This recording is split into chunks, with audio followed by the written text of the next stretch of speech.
Hey guys, just thought I'd do a monochromatic painting like I've asked you guys to do. So I picked this pink anemone that I, briefly was showing you in class this week. And I'm going to take that tracing that I did, transfer it to my watercolor paper.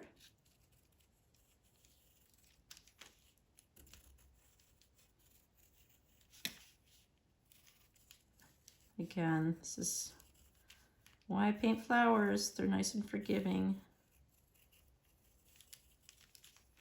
I'm just going to get a general area where that center is. Some of these buds are. I don't have to have it exactly drawn. I just wanted to know where. And I believe there's another bud. Yeah, it comes up here.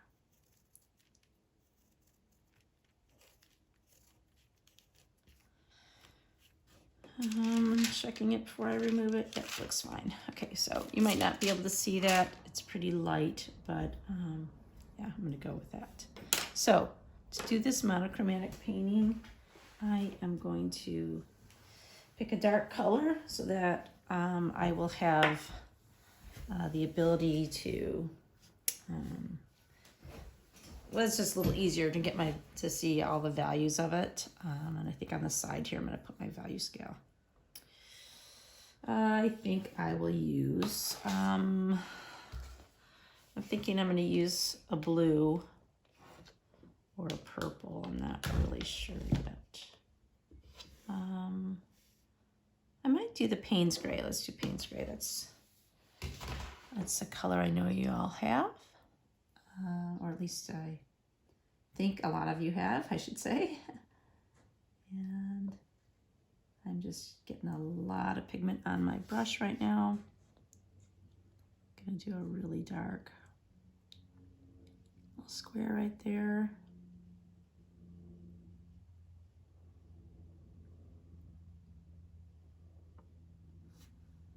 Take a little bit off, a little bit of paint off my brush, that is.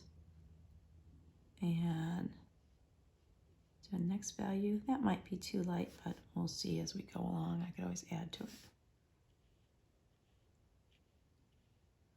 This watercolor paper, I had drawn something else on it, so you might see some lines in the background there. Disregard them.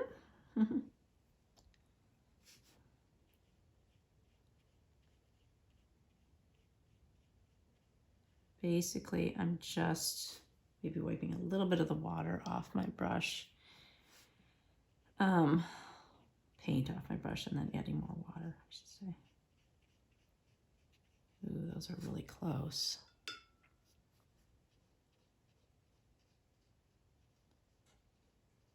Really close again. So I'm going to do, those seem really close. So I am going to maybe a little more.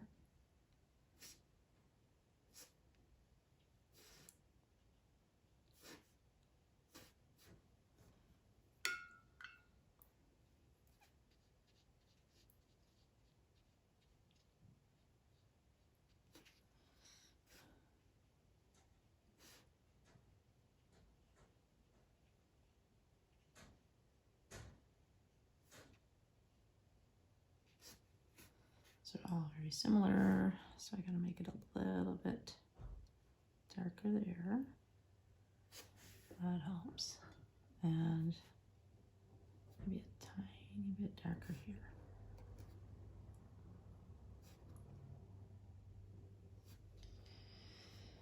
Ooh, that's rough, isn't it? It's hard to do. That's why I have you do it. It's good practice.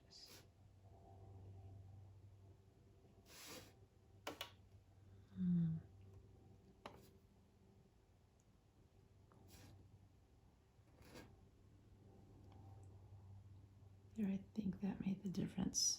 Hopefully that's not too much like this one. It's hard, isn't it? Ah, of course that one became more like this one now. So I'm gonna add more to this. Maybe I should start from lightest and go darkest. Go darker, I don't know. experiment with that, see what you think. Okay, I think you get the point. So I am now gonna go ahead and do my painting.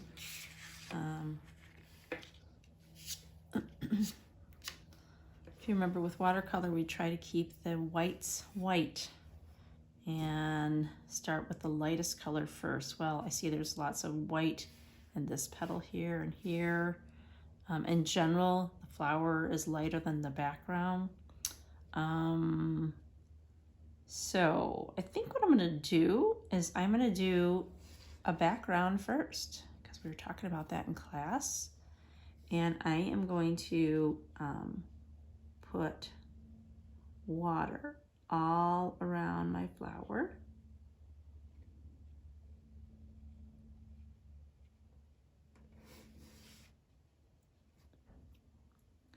And then add my Payne's Gray. I've decided to do the water first because if you remember, we were talking about backgrounds like this. You have to be really careful with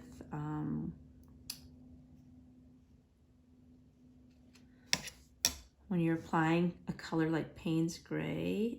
You're gonna get a lot of hard lines if you don't keep it really wet. And hopefully I'll be able to show you what I mean by that. So I'm gonna go into the color. And it's a great thing, I could always make it darker. So I'm just gonna add kind of a, hopefully a middle tone. I know there's a leaf behind that, but I could still paint that afterward. Okay. So I'm putting the paint so that there's clear water on the edge of it, and that way I don't get a hard line around my paint. A hard line would be as if I had this here, and then this dries hard like that, which isn't necessarily a bad thing, but it's hard to change with some colors. I changed that a little bit, but there's still a pretty solid line where I stopped. I don't know if you can tell on the video.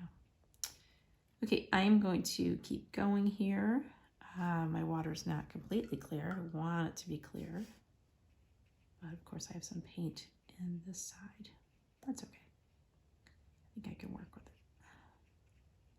I'd recommend you do all your sections with really nice clear water, and that way you can leave it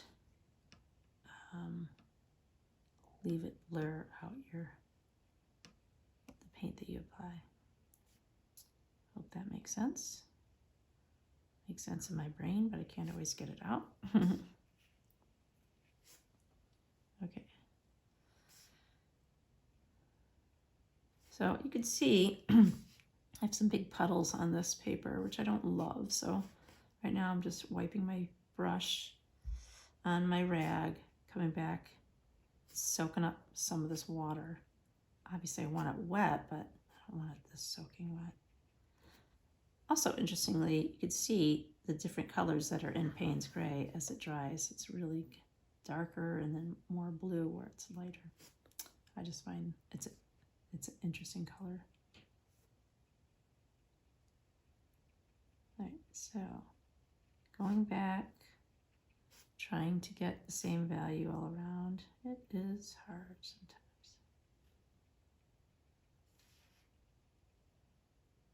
But I'm going to get a nice fade because I have water out here. And you can see this water had a little of the Payne's Gray in it, so I'm going to get a little bit more of a mark, whereas this was a nice clear water. I am going to try to work over here with clearer water. It will turn gray as soon as I touch an area that has any paint in it. So I'm going to try not to do that, but it might happen. It's okay.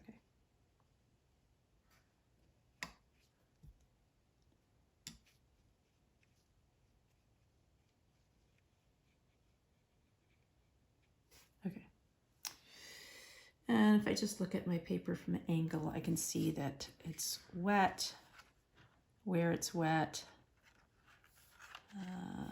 It's a little bit too much water on there.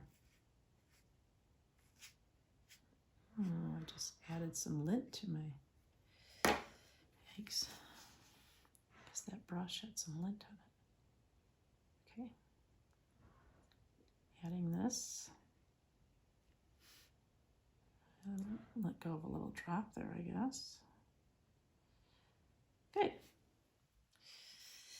I can manipulate this a little bit, move it around where I want it to go. I am gonna soften the edge a little bit more. When I say soften the edge, that means I go into my water only and apply water to it so that I don't get a hard line like this. At some point, you will get a line, but okay, sorry about that. I got a phone call and it stopped my video.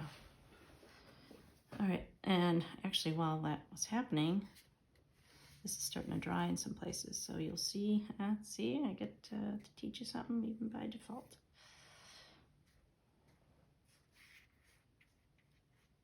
So Payne spray is kind of hard to scrub out when it dries.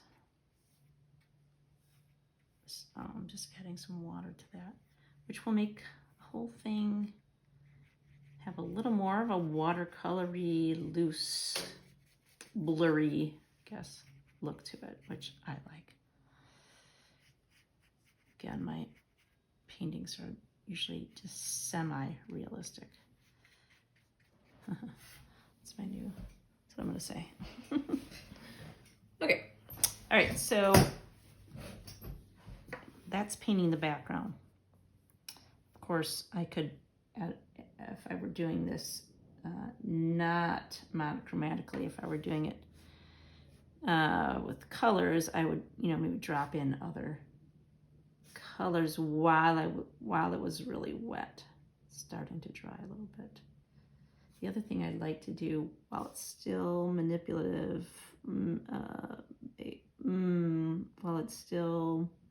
while I am still able to manipulate it, is change some of the edges around my subject matter before it completely dries, because you really see how well you traced with water when you do this. Just wanted to be a little smoother. Ooh, now I got those dark lines. See what a problem that is? We'll fix it. Clear my brush off.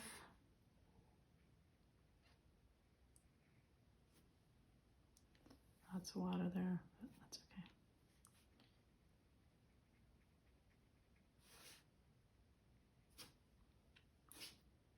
Really interesting color, isn't it?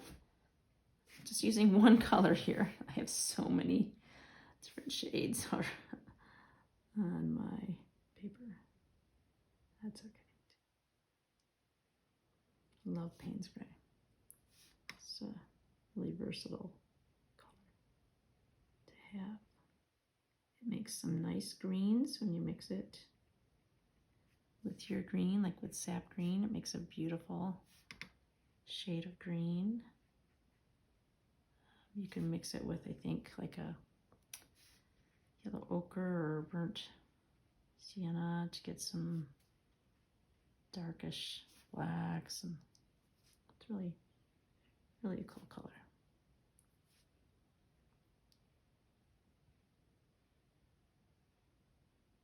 Okay, I'm not going to fix every little thing because you get the idea, and they're flower petals and they can have some irregularity in them. All right, so just looking at my photo again, the darkest parts really, I think, are the background, which that's fine. I'm going to add more layers of that to that. Let's work on the flower itself. When I look at the flower itself, the pinks are darkest coming out there, a little bit here, a little bit here. Got a green center. So I'm going to work on the petals.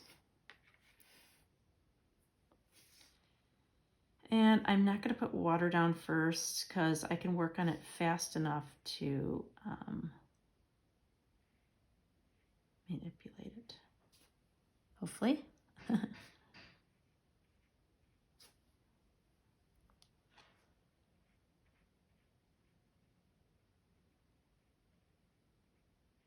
little risky, I guess.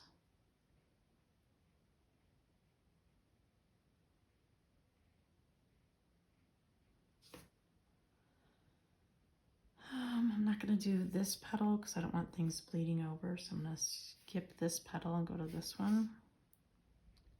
Hopefully you guys saw what I was pointing at. I didn't check my camera to see if it was in the screen.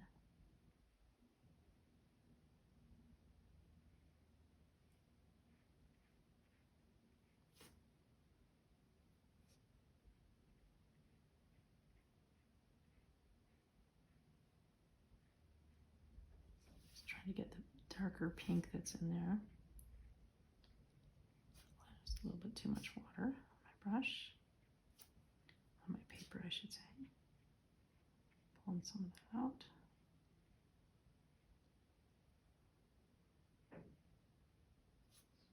And I want a little more color in here.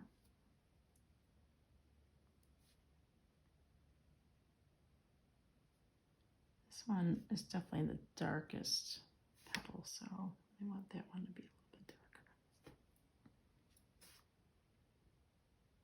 Taking some of the water out. Because obviously if there's a lot of water there, it's going to dilute any color I add to it. So I'm taking some of the water out and trying to add just some wet paint that's not soaking in a pile of water. Puddle of water, pile of water. Okay. And then it looks like this area here is kind of dark.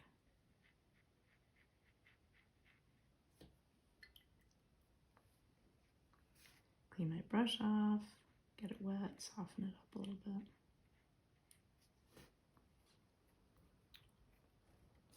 Don't want this hard line here. So when my brush is leaving the screen, I'm usually wiping it on my rag and then getting it clean water on it. Sometimes just wiping it off. Okay, so those are in. I might want this one a little bit darker. And then also, it's fine to take some artistic license with your painting. I mean, otherwise we could just look at the photo, right? If I want to make something a little bit darker, I will. All right. Okay. The rest are a little too wet to work on. So I'm going to stop right now and I'll come back and give you one more video, hopefully. Okay, I dried my painting so that I can keep working on this. Get it done. Okay, I think I'm going to work on the center and then I'll finish the other two petals that are not done yet. So the center is it's green. It's not really dark, but it certainly is got your attention.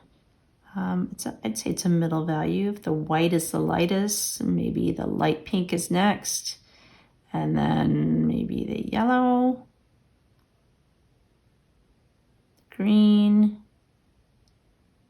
pink on the petals. I know those darker in the background. That's how I would say it in order. Oh, I almost went into green. Nope, we're doing monochromatic, Jean. Okay, so I need to get a mid-tone for that. Look at, I put my hand in my value scale while it was still wet. Yep, that happens. So I'm thinking like this, so good luck me getting that value. So try that.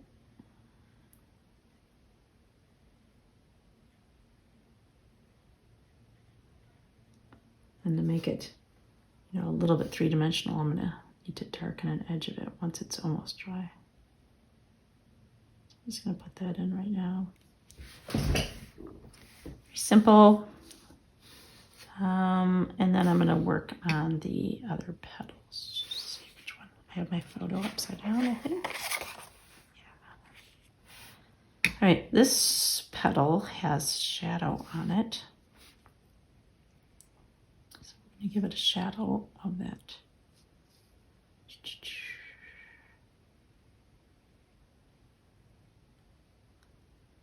I'm not going all the way into the center because there's that ring of yellow around the center of the anemone. Maybe this needs to be a little bit bigger. Gotta work fast while it's wet, right? Because we don't want the hard line.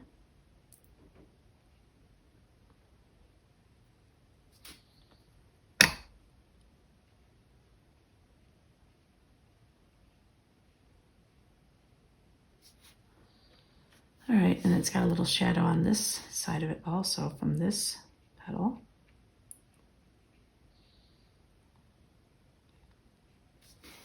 Yeah, you know, the petal itself is very light, so now I'm gonna have to do that once everything dries. Otherwise it'll all be the same color, right? I'm not following my own rules here. Meaning I should have done the whole petal first, really light, then once it dried, added the shadows, but I got a little excited when I added shadows. Okay, so I'll do the right thing here. I'll do the whole petal, a really light color. And then once that dries, come back to it and add this shadow that's over it.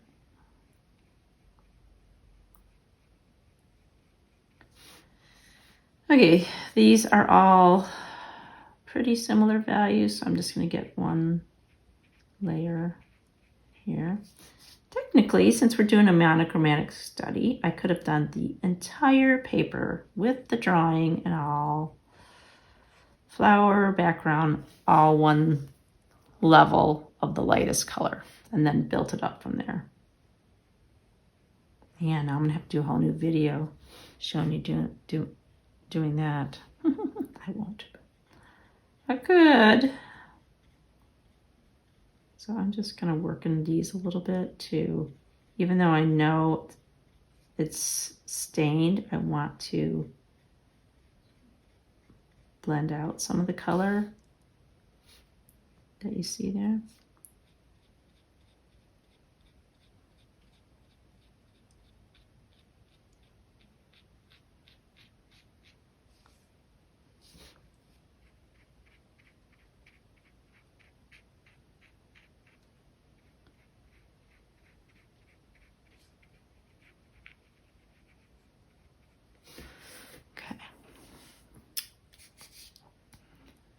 I know my leaf is dry, background is dry, so I'm gonna work on that shape a little bit. Where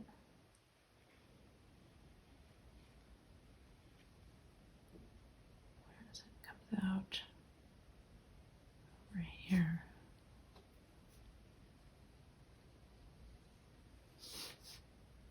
Oh, this is a leaf.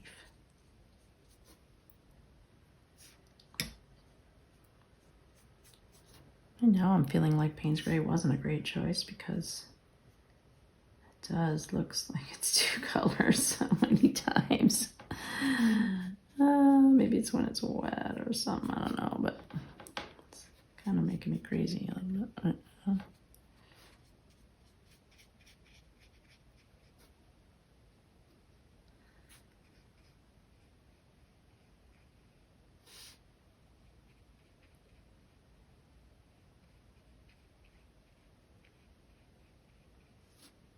Sorry, hope my head wasn't in the way there.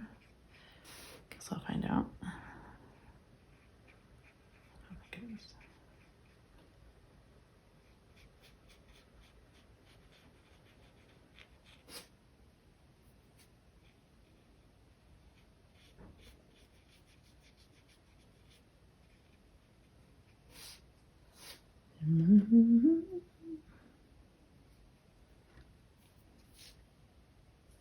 I did this little stem.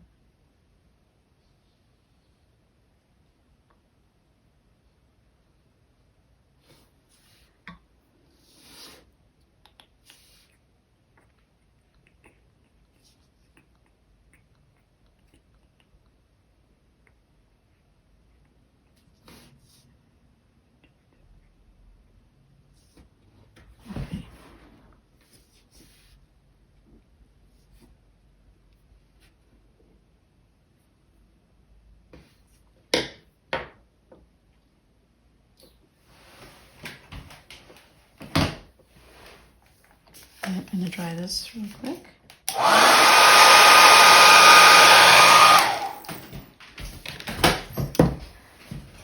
It sounds like a silly thing to say, but you know that your paper's dry when it feels warm. Now, you might think, well, obviously you just blew hot air at it, but it will feel cold if it's still wet. So, all right, so that's dry. I'm going to come back to this petal here and put this shadow on it. So I'm just doing a wash, and that's why we practice those.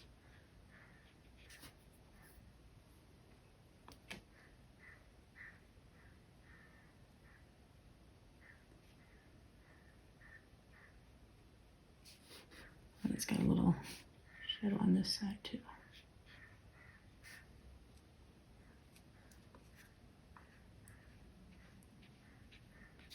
And if I do this other side, hopefully, maybe not. Oh, it came out darker than I wanted it to, but that's okay.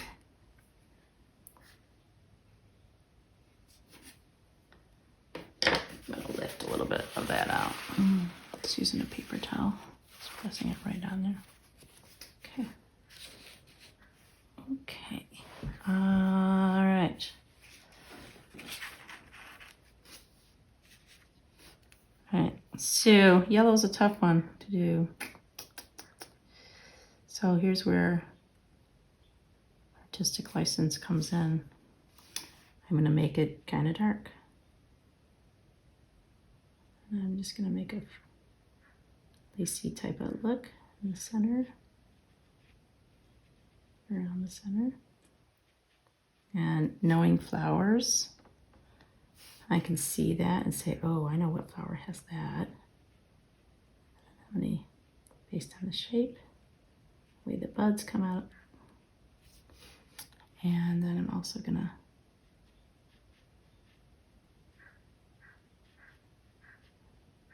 paint a little around the edge of that green center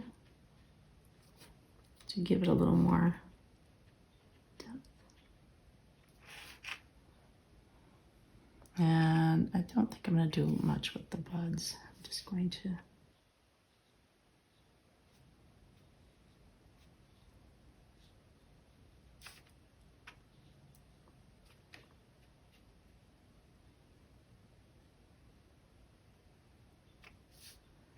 I feel like making this one go away completely, but too late. It's all right.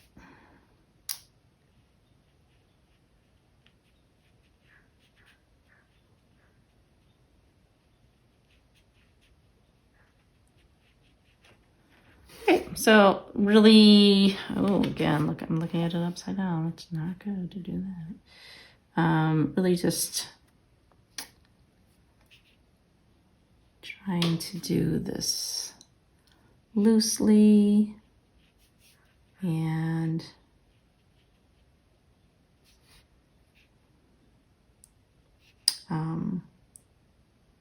you know, not worry too much about all the details of it.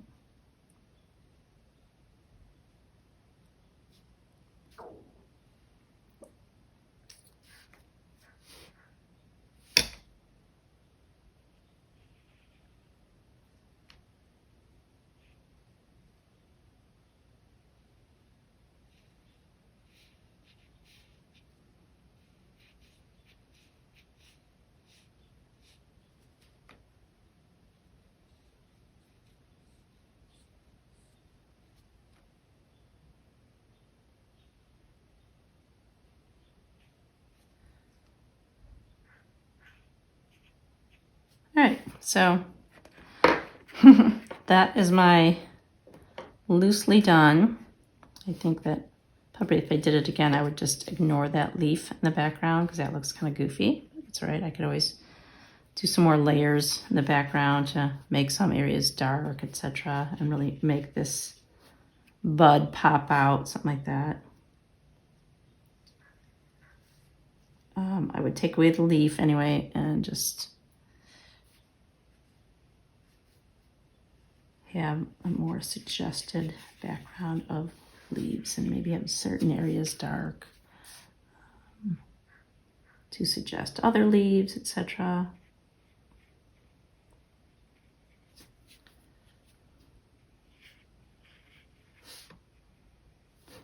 Now, whenever I add layers like this, especially with this color, you're just going to have a lot of background lines that you may not like. And part of that is just getting used to watercolor and the fact that it does that. And it's okay. It's just different than what you might expect. Add some dark over here.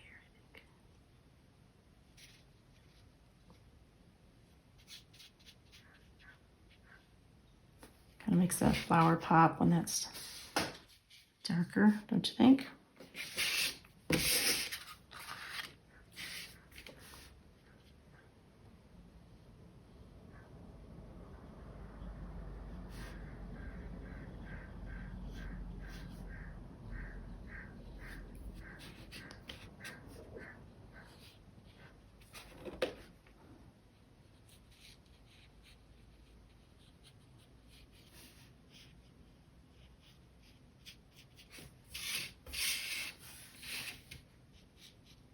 Okay, well, that's where I'm going to leave it. So